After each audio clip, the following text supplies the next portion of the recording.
Hi, thank you for joining me for Success Made Simple. Today we're going to answer the question, what should I do to start a business, or what kind of business should I start? And the answer to that is, what kind of a problem do you see that needs to be solved? A lot of the businesses that are successful, or even organizations or ministries or consulting companies, were birthed out of solving a problem that the people starting the business were faced with.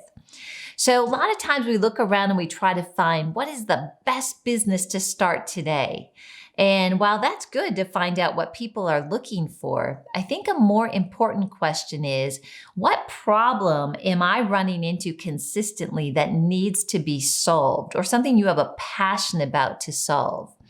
So, for example, if we're looking at a business that has to do with a business consulting, maybe a marketing firm, what's going to drive that business is people that have got a product or service, or maybe I've got that product or service and I want to get it out to the right people. Maybe there's something that was created that we feel really strongly about, but it's not getting to the audience that we need it to get to. Well, we want to help solve that problem for people. And for me personally, one of the things I love to do is bring vision to reality. So I find myself when I'm sitting and talking to people, if they share with me what their vision is or what it is that they want to do, I'm just like all in. It's like, oh my goodness, I'm ready to help them get that vision to reality.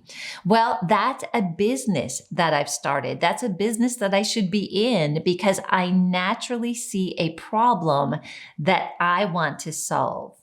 The other thing we want to look at when we're starting a business and starting to get the word out on the business is we want to find out, who is it that we're trying to reach? Where's that customer segment? And more importantly, what value proposition do I bring to the market that's going to help people? So here's a couple things to think about with a value proposition. First of all, a strong value proposition speaks directly to your target audience and your internal teams and tells them exactly why they should purchase your product or service.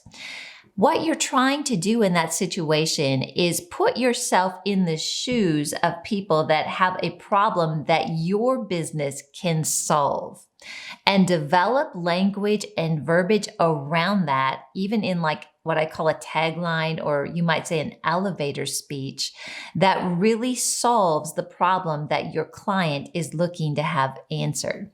So let me give you just one example here. You all know that I've got a home staging business. There's plenty of home staging businesses in this country, and specifically in the area that I started it in Colorado. So I couldn't just go out and say, hey, I'm here, I want to stage your home. I had to take time and figure out, first of all, why do I want to stage their home? What's the passion behind it? And for me, it was something where I love to work with people and help them get on their next adventure, bring their vision to reality. Or maybe somebody is an investor and they're doing a flip, and it's a way that they make a living and they just love the transformation. I like to be in on that and help that person bring that vision to reality. But what I want to achieve was not enough. I had to think about what my value proposition was to the people that were selling the home that they needed to have staged. So for example, when I do work with investors that do flips, what's most important to them? What's most important to them is that they're able to get that house on the market and they're able to sell it quickly and at a high price at the top of the market. So when I go in and I talk to clients, then I know ahead of time, like somebody that if they're doing a flip, that's going to be their desired outcome. So I want to line up my value proposition for that segment of the market to what their greatest need is. And so I could come in and just communicate, look, I'm going to come in, I'm going to get this done for you in one day, and I'm going to help you to sell this house quickly and at the top of the market. And that is totally speaking their love language. So that's an example of a value proposition that allows you to take the business that you have and communicate the need of the very market that you're trying to reach. Thank you so much for joining me today on Success Made Simple, and I'll see you next time.